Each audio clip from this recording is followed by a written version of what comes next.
Shalom, selamat pagi Amanginang Jemaat yang dikasihi Tuhan kita Yesus Kristus. Kita kembali bertemu di Renungan Pagi HKBP Denpasar untuk edisi hari ini Rabu 9 Agustus 2023. Sebelum kita mendengarkan firman Tuhan, marilah kita bernyanyi terlebih dahulu. Kita bernyanyi.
Anugerah dan damai sejahtera dari Allah Bapa dan dari anaknya Tuhan Yesus Kristus menyertai kamu sekalian.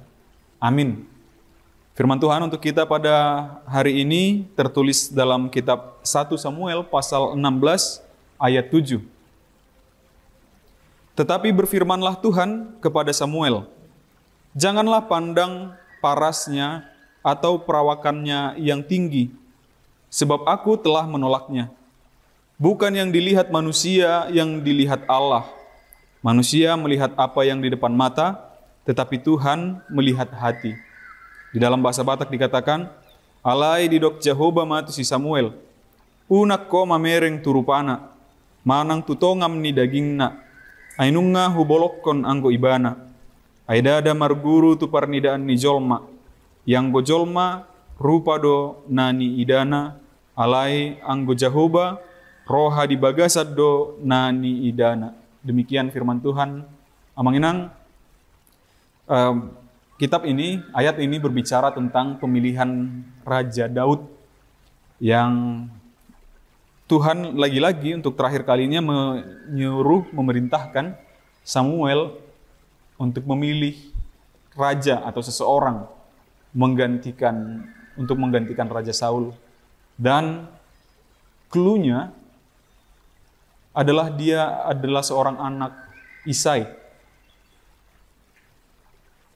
Maka Samuel datang kepada Isai untuk menanyakan anak-anaknya. Lalu Isai menjejerkan anak-anaknya, termasuk Elihab pada saat itu, yang tubuhnya tinggi, besar, kekar, begitu. Yang menurut mata Samuel, penglihatan Samuel, oh inilah yang cocok menjadi raja, menggantikan Saul, begitu. Kenapa bisa Samuel sampai berpikiran seperti itu? Bahwa Elihab ini adalah orang yang patut, yang cocok. Atau orang inilah yang dipilih oleh Tuhan untuk menggantikan Saul.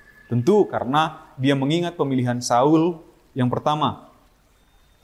Ketika bangsa Israel dikumpulkan, dan dari sekian orang yang berkumpul itu, Saul adalah orang yang paling berbeda begitu. Dia tinggi, tegap, kekar, yang berbeda dari kaumnya semua. Maka dia dipilih jadi raja. Samuel masih ingat dengan itu. Maka dia melihat Elihab dan, wah inilah dia, raja yang akan menggantikan Saul. Orang ini pasti yang akan dipilih oleh Tuhan. Tapi ternyata Tuhan tidak berkata demikian. Ada sesuatu yang dilihat Tuhan dari pemilihan Saul. Walaupun memang secara fisik dia dipilih oleh Tuhan pada saat itu, tapi Tuhan mau merencanakan sesuatu tentang pemilihan Saul. Tetapi untuk pemilihan Daud, Tuhan tidak melihat lagi dari fisik. Maka ketika Samuel mengira bahwa Tuhan akan memilih raja pengganti Saul melalui fisiknya, Tuhan bilang, enggak. Tuhan tidak melihat rupa, dia melihat hati yang di dalamnya. Bahkan Isai sendiri meremehkan anaknya Daud begitu, yang ya dia hanya sekedar peternak begitu, penggembala, kulitnya kemerahan, badannya ya so-so begitu, tidak besar, tidak ada wibawa untuk sebagai menjadi seorang raja begitu. Tapi ternyata nanti kita akan ikuti kisah ini bahwa ternyata yang dipilih oleh Tuhan adalah Daud itu untuk menjadi raja.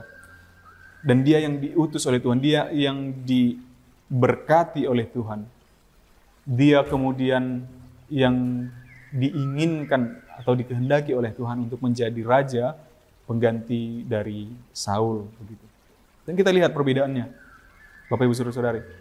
Raja Saul yang dipilih berdasarkan fisiknya dan Raja Daud yang dipilih berdasarkan hatinya. Gitu. Oke, Daud juga punya kesalahan ini dan itu, tapi dia punya sifat, dia punya sikap yang berbeda banyak, besar sekali daripada Raja Saul.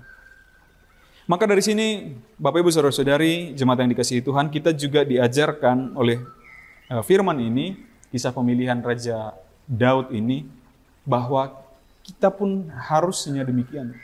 Tidak patut melihat seseorang dari keadaan fisiknya, dari keadaan ekonominya, dari keadaan pangkatnya. Oke, itu berpengaruh, tetapi itu tidak menjadikan seseorang lebih tinggi. Apalagi kalau kita katakan di hadapan Tuhan misalnya.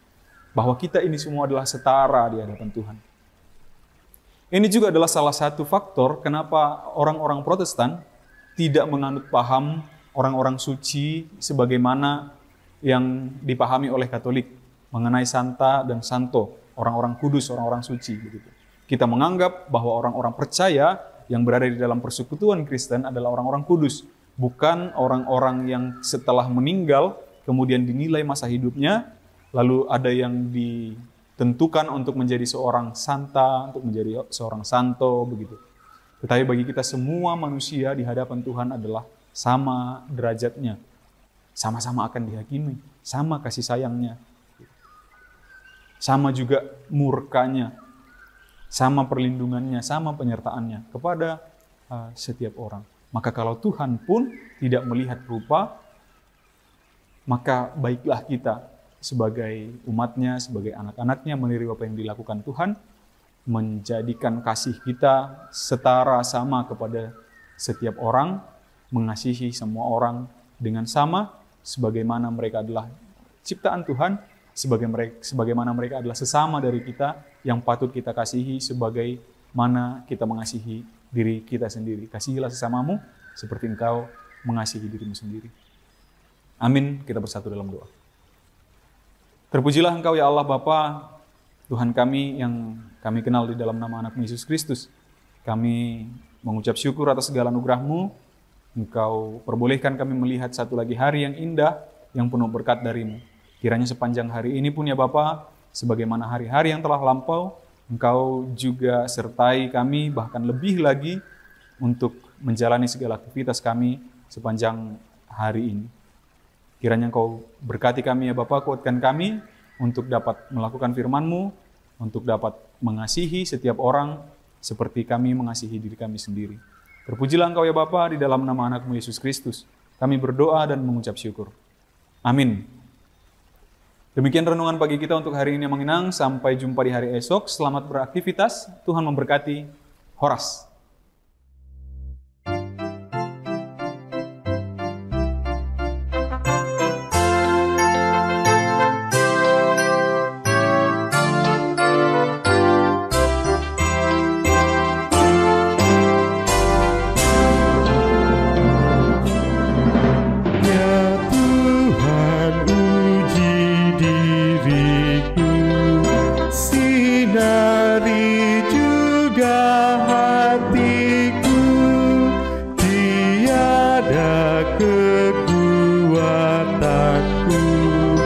Kuatkan hatiku, dekatkan padamu.